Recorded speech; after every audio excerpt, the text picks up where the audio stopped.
Nah, itu cerita horor di rumah gue yang lama, tapi ini versi kakak sepupu gue sama abang gue. Iya, betul, Farhan. Ini sebenarnya kalau kakak sepupu gue percaya aja karena ada buktinya. Tapi kalau Farhan kayak, masa sih? Nggak ada kali ini biar bikin gue takut. Karena kayak orang kayak dia nggak bisa percaya. Tapi udah dengerin aja. Kita mulai dari cerita kakak sepupu gue. Jadi waktu itu rumah gue tuh lagi mampet WC-nya. Mau dibenerin belum bisa. Hari itu juga tuh belum bisa. Jadi mau nggak mau kita kudu berak, kudu kencing kan, kudu ngapa-ngapain ke kamar mandi. Jadi di depan rumah gue ada rumah kosong. Si yang punya rumah ini meminjamkan rumahnya untuk dipakai. Bukan rumahnya, kamar mandi rumahnya untuk kita pakai. Masalahnya nih rumah udah belasan tahun kagak ditempatin. Kayak udah puluhan tahun juga sih. Pokoknya udah lama banget tuh. Pas malam harinya kakak sepupu gue minta anterin ke kamar mandi buat berski, ya berak. Ada aja malam-malam sakit perut kan. Kebetulan karena gue pengen kencing juga, ya udah akhirnya gue temenin tuh. Gue kencing ke atas. BTW ini tuh yang dipinjemin kamar mandi atasnya. Jadi rumahnya tuh tingkat dan atas bawah ada pintunya. Yang dipinjemin tuh yang di atasnya. Jadi kita ke atas kamar mandi, gue duluan kencing. Abis itu kakak gue masuk berak. Lama banget ya kan. Gue agak takut juga, merinding kan, nunggu di depan gitu kan, rumah kosong juga. Ya udah akhirnya gue iseng, gue turun duluan aja ke bawah karena gue takut. Gue turun ke bawah. Gak lama kakak sepupu gue nyusul juga, udah kelar beraknya. Pas turun gue nanya kan ke kakak gue kayak, kok udahan sih cepet banget? Karena itu bener-bener cepet. Terus kakak gue bilang, ya lo ninggalin gue. Terus gue bilang, lah kok lo tahu? Karena di situ gue ninggalinnya bener-bener pelan banget, diem-diem. Gue berusaha untuk gak bersuara biar dikiranya gue masih ada di depan nungguin dia. Terus dia ngomong kayak gini, ya lo jalannya lo seret-seret di lantai. Udah gitu pas turun tangga lo kencengin gimana, gue gak tahu lo turun tangga. Gue bingung dong kayak, hah? Langkah kaki siapakah itu?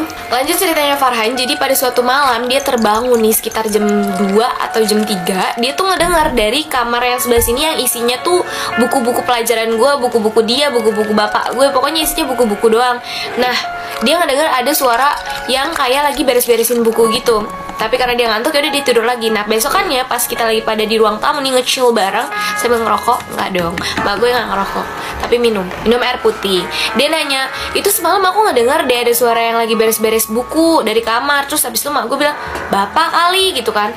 Terus iya kali ya. Terus pas bapak gue ditanya, enggak, bapak gue nggak ada ngeberesin buku. Dan logikanya semua rumah gue itu gelap, semua lampu dimatiin kecuali kamar mandi. Masa yang beres-beres buku gelap-gelapan? Terus bapak gue juga bilang kan bukan dia. Jadi siapa yang beres-beres buku? Story of my life lagi, yeay, udah balik lagi akun gue. Untuk merayakan kembalinya akun gue akan bercerita tentang Farhan lagi. Tapi kali ini gue yang apes. Jadi dulu gue sama Farhan itu kalau makan selalu diambilin sama emak gue. Farhan sampai sekarang sih, kalau gue udah enggak. Nah, porsi yang diambil sama emak gue itu adalah porsi orang yang lapar banget gitu. Jadi kalau abis makan itu pasti udah kenyang banget. Nah, sementara kadang-kadang kita ngerasa kayak nggak terlalu lapar-lapar banget kan.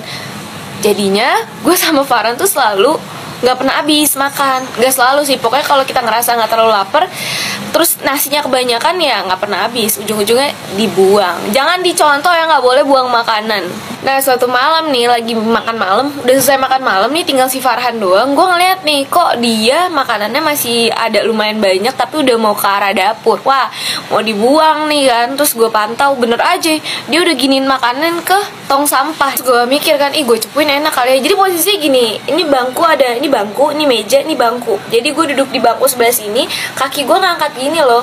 Nah, jadi ini posisi mak gue nih, lagi nonton TV. Nah, kaki gue tuh di belakang sininya mak gue. Nah, gue nyolek mak gue, ini salahnya gue, bodoh banget, pakai kaki gue. Jadi gue, ini kaki nih, gue giniin mak gue, mah, Farhan buang makanan. Mak gue nengok terus langsung fokusnya ke kaki gue, bukan ke omongan yang gue bilang. Mak gue tuh nengok langsung, kamu tadi nyolek pakai kaki ya?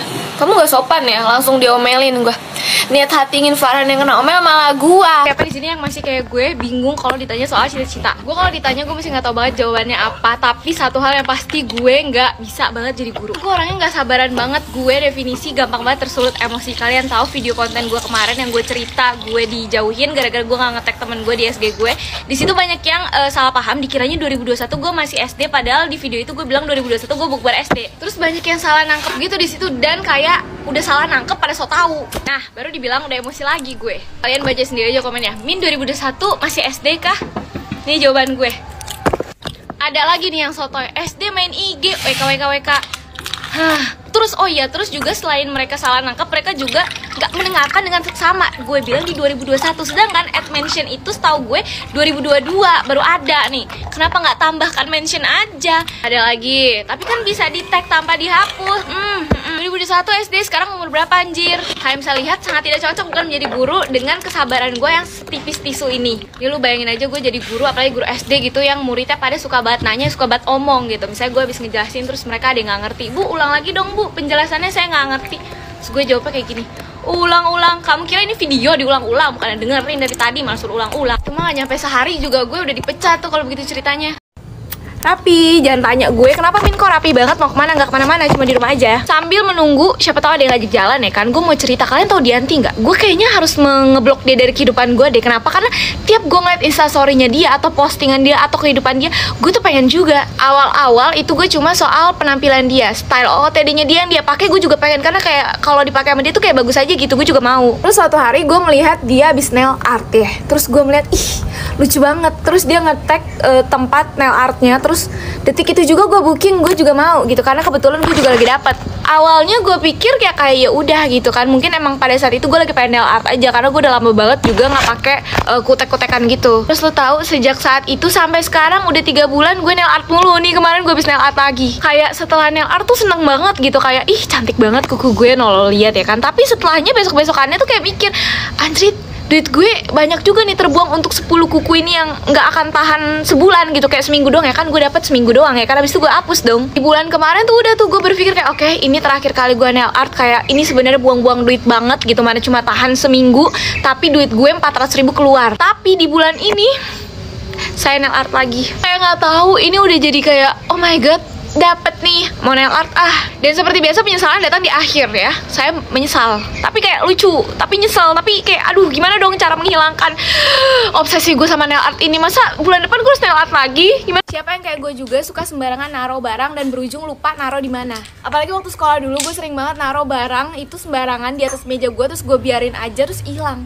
Jangankan di atas meja, di kolong aja, di kolong meja gue aja hilang tuh barang. Gue pernah lupa bawa pulang bekal yang gue bawa. Jadi ada di mana pas masa-masa sekolah gue itu gue lagi ngirit-ngirit banget, gue bawa bekal tiap hari. Pas nyampe rumah baru inget kalau misalnya bekal gue ketinggalan. Ya udah besok pagi ke sekolah gue karena lagi bawa bekal terus, otomatis gue bawa bekal lagi, yang dimana berarti harusnya pas pulang sekolah gue bawa 2 bekal, satu bekal yang ketinggalan kemarin sama bekal yang emang gue bawa hari itu. Pas pulang sekolah gue udah ngecekin kayak oh iya gue udah bawa nih bekalnya, tapi gue cuma bawa bekal yang hari itu gue bawa. Jadi tempat bekal yang kemarin ketinggalan lupa lagi tuh di kolong. Dan itu keterusan, dan gue baru inget di hari kelima gue meninggalkan bekal itu di sekolah, yang dimana di dalam kotak bekal itu tuh masih ada isinya, nasinya. Lu bayangin aja sebau apa. Itu di hari kelima gue nyadar karena mak gue nanyain tempat bekalnya di mana gitu. Kalau nggak ditanyain juga gue lupa. Akhirnya besokannya pas sekolah itu hari Jumat, itu gue langsung ambil. Pas gue lihat, belum dibuka aja baunya udah nyengat banget, dan ternyata pas dibuka tuh udah ada jamurnya putih-putih gitu. Karena gue orangnya jijian, jadi gue buang. Gue definisi gue buang semuanya sama tempat makannya. Pas balik-balik ke rumah ya gue bilang dong ke mak gue udah buang. Terus gue malah diomelin gara-gara mak gue bilang itu kan cuma jamur, bisa dibersihin, bisa dicuci, kenapa kamu buang? Ya emang bener sih bisa dicuci, cuma permasalahannya gue pulang naik angkot di mana itu kan di dalam angkot gak cuma gue doang. Kalau gue bawa pulang tuh tempat makan tuh satu angkot ngeliatin gue, dikira gue yang bau. Gak cuma bekal doang yang gue kelupaan, tapi mukena gue juga pernah hilang gara-gara gue lupa bawa pulang. Terus juga baju olahraga gue ini 2 kali gue beli gara-gara kelupaan dan hilang di kamar mandi. Sama ini adalah buku pelajaran, itu juga pernah hilang. Akhirnya gue denda ke perpus karena gue taruh di kolong dan itu nggak tahu siapa yang ngambil. Gue yakin juga lo semua pada suka ninggalin barang juga kan di sekolah.